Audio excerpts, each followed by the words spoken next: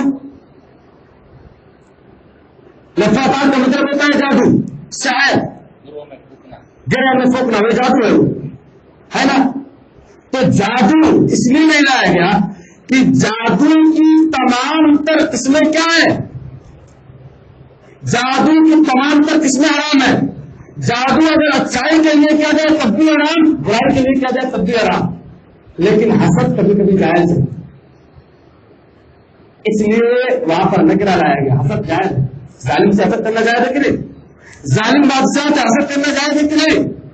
اور حاسد جب تک اپنے حسد کو اپنے سوا معاشرہ پر استعمال نہ کرے تو اس کا حسد اسی کے لیے ہے نا، دوسرے کو نقصان کا پہنچانا ہے. ہر حسد نقصان دہ ہوتا ہے؟ نہیں ہوتا. حسد کا مطلب ہوتا ہے تمنا زوال نعمت الغیر، کسی غیر کی نعمت کے ختم ہونے کی تمنا کی جائے، یہ ہے. اور ہر حسد نقصان دہ نہیں ہوتا ہے، اس لیے اللہ تبارک و تعالیٰ نے بغیر الف لام کے اس کو لایا ہے. اور ہر جادو نقصان دہ ہوتی ہے، ہر جادو حرام ہے، اس لیے اللہ تبارک و تعالیٰ نے الف لام کا استعمال کیا. جادو کی تمام تر قسمیں حرام. اب اس کے بعد یہاں پر دیکھیں گے یہ اعمال کا تذکرہ ہے کہ نہیں؟ اعمال کا تذکرہ ہے. جادو یہ عمل ہے، حسد یہ عمل ہے کہ نہیں؟ عمل ہے. آخر میں اللہ تبارک و تعالیٰ نے عقیدے کا تذکرہ کیا ہے. عقیدے کا تذکرہ کیا ہے کیسے؟ من شر الوسواس الخناس. وسواس سمجھتے ہیں؟ وسوسہ سمجھتے ہیں؟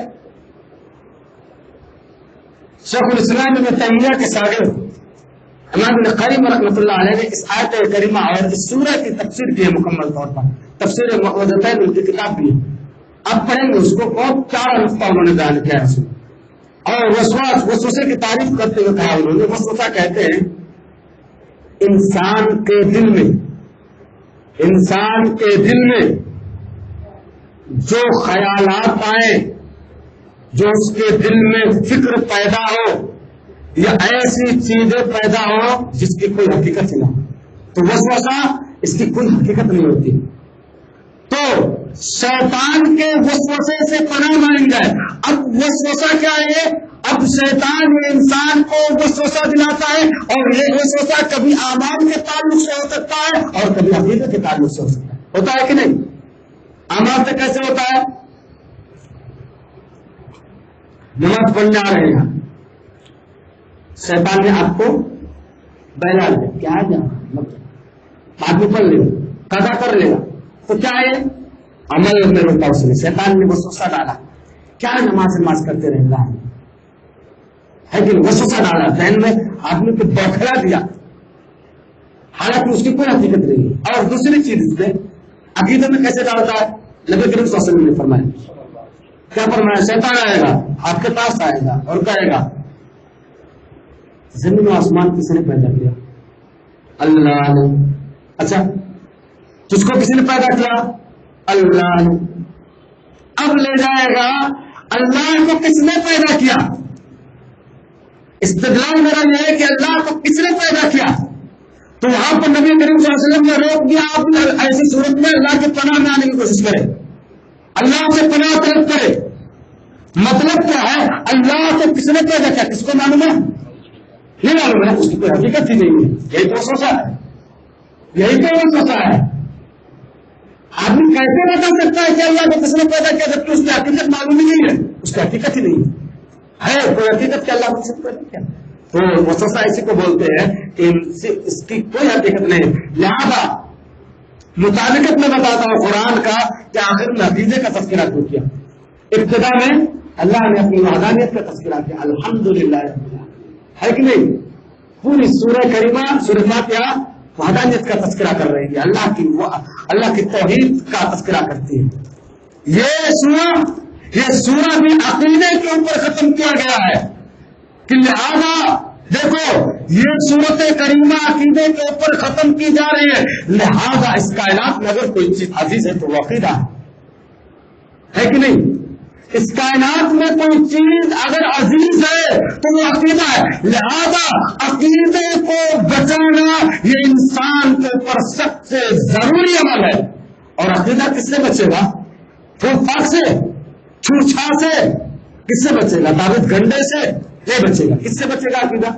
قرآن سے بچے گا۔ لہذا اللہ بتلانا چاہتا ہے کہ اے لوگو، اے میرے بندو، اگر تمہیں اپنے عقیدے کی حفاظت کرنی ہے قرآن سے جڑ جاؤ، کیونکہ قرآن نے ساری چیز کا اعلان بتلا دیا ہے۔ قرآن سے جڑ جاؤ، قرآن سے اپنا ربط پیدا کر لو، تمہارا عقیدہ خود ہی محفوظ ہو جائے گا اور تم خود سرخرو اور کامیاب ہو جاؤ گے۔ یہی بتلانا اللہ تبارک و تعالیٰ نے چاہا ہے، جس کو میں نے مفسرین کے طرف سے آپ کے سامنے بیان کر دیا۔ یہ بات میری طرف سے، میں اپنی باتیں نہیں بولتا ہوں، میں باتیں علماء کی کرتا ہوں اور مفسرین کو حوالہ دے کر باتیں کرتا ہوں۔ اللہ تبارک و تعالیٰ سے دعا ہے کہ اللہ کہنے اور سننے سے زیادہ عمل کی توفیق عطا فرمائے، آمین۔ تقبل یا رب العالمین۔ اور اللہ تو اس قرآن کو ہمارے اور آپ کے لیے، سب کے لیے ذریعہ نجات بنائے، اور اس کو پڑھنے اور اس پر عمل کرنے اور اس کو پھیلانے کی ہمیں اور آپ کو توفیق عطا فرمائے، آمین۔ تقبل یا رب العالمین۔ وآخر دعوانا الحمدللہ۔